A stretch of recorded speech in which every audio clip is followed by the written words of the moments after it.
Hi, I'm Cheryl and welcome to the Sewing Room channel. I'm going to demonstrate how to make a pillow sham. Now I'm using two different fabrics on the front and I'm using some ribbon lace trim. Now you don't have to use the ribbon lace trim, you can just leave it without it, but if you want to add regular ribbon, you can do that also. On the back, it is a slip cover, real easy to make. So let's get started. This is how much fabric you will need. For a standard queen, you're going to need 2/3 yard of fabric A, 1/4 yard of fabric B, 2/3 yard of fabric C.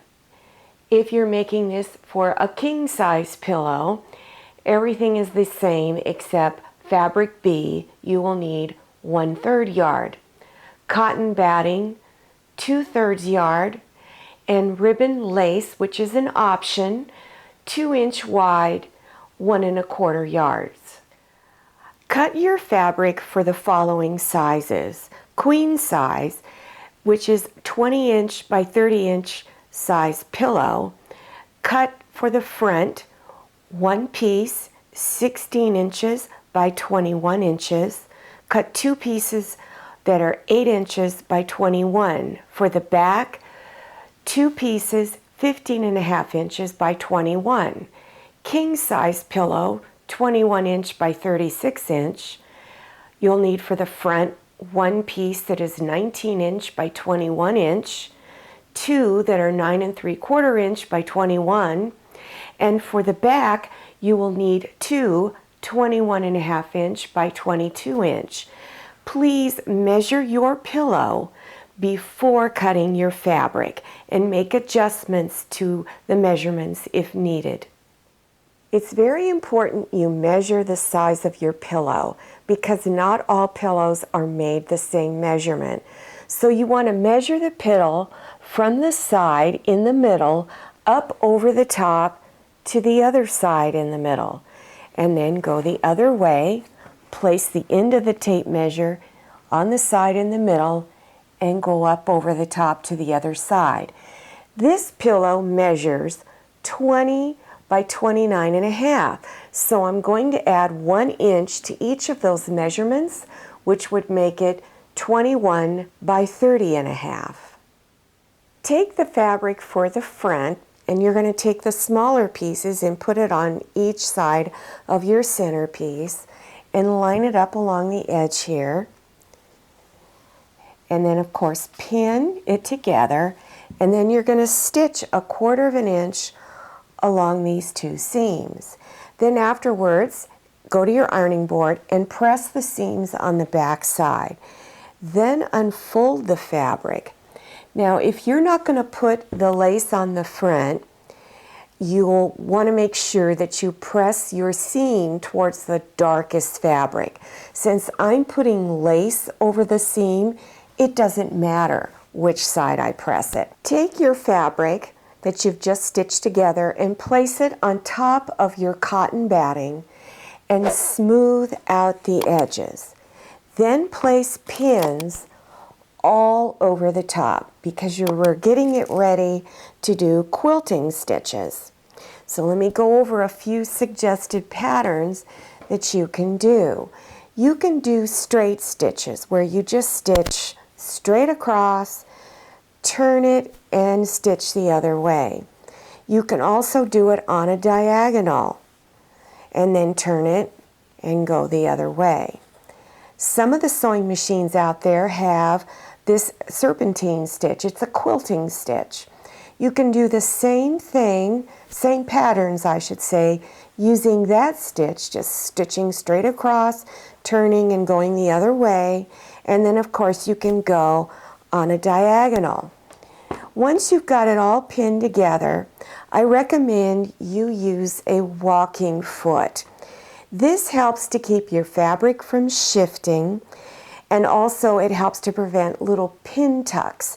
If you use a regular presser foot while trying to do this, it could stretch your fabric. You can also get little tucks. It'll kind of distort everything. You can purchase this walking foot on Amazon.com. They're not difficult to get at all. One of the things I forgot to mention a little earlier is the cotton batting. I always cut it a little bit larger than my pillow front piece. It's because if your fabric should shift while you're doing the quilting stitches, you can recover easily. So after you've done your quilting stitches, you could go ahead and trim this excess cotton batting off, and do that on all 4 sides. Place the lace over the center seam on both sides, and then pin the lace down. After pinning it down, then stitch each side of the lace. If you have any ribbon extending out past the edge, go ahead and trim that off. The 2 pieces for the back, you're going to fold that center edge over 1/4 inch and then press it with your iron all the way down. Fold it again 1/4 inch and press all the way down. Then stitch real close to this line all the way down. And remember, you're doing that on both pieces on the center. Have the front of the pillow front side up. Then take the 2 pieces of the back and place them front side down. And you're going to overlap these so that you line them up on the sides first, on both sides, and then you allow them to overlap. After you've got everything lined up, go ahead and place pins around all 4 sides. After you've finished pinning, you're going to stitch 1/2 inch seam around all 4 sides. I would start here in the center where the 2 fabrics overlap, and I would double stitch across here because this is a stress point. When you insert the pillow in and out, it will pull on this.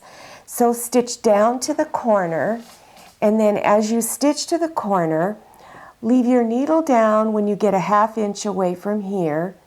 Lift up the presser foot, turn your fabric, and continue stitching on down this side. So you're going to stitch around all 4 sides.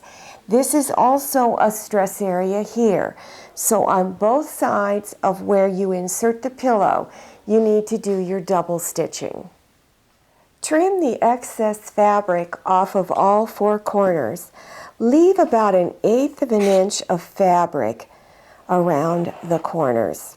This will help to make the corners look a little more pointed, and they'll look much nicer. Reach inside the opening and turn it front side out. After turning it front side out, reach inside the opening in the back and push against these corners to poke them out. Then turn the pillow sham over to the back, lift up the top flap and insert 1/2 of the pillow.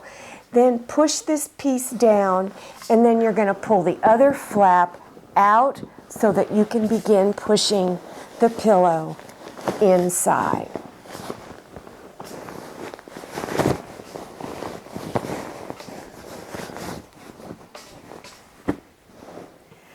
I hope you enjoyed this video.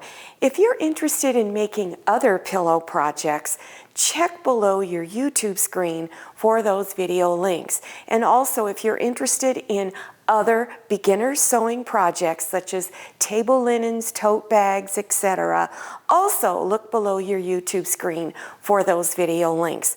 Make sure you follow me on Instagram and check out my Facebook page. Thank you so much for watching. See you next time, and happy sewing! I hope you enjoyed this video. If you did, please click on the thumbs up button. Don't forget to click on share to share this video with your friends. If you haven't subscribed yet, click on that red subscribe button down there in the lower right-hand corner of your screen. Don't forget to click on the bell. I'm Cheryl, and this is a lot of mayonnaise. See you next time, and happy sewing!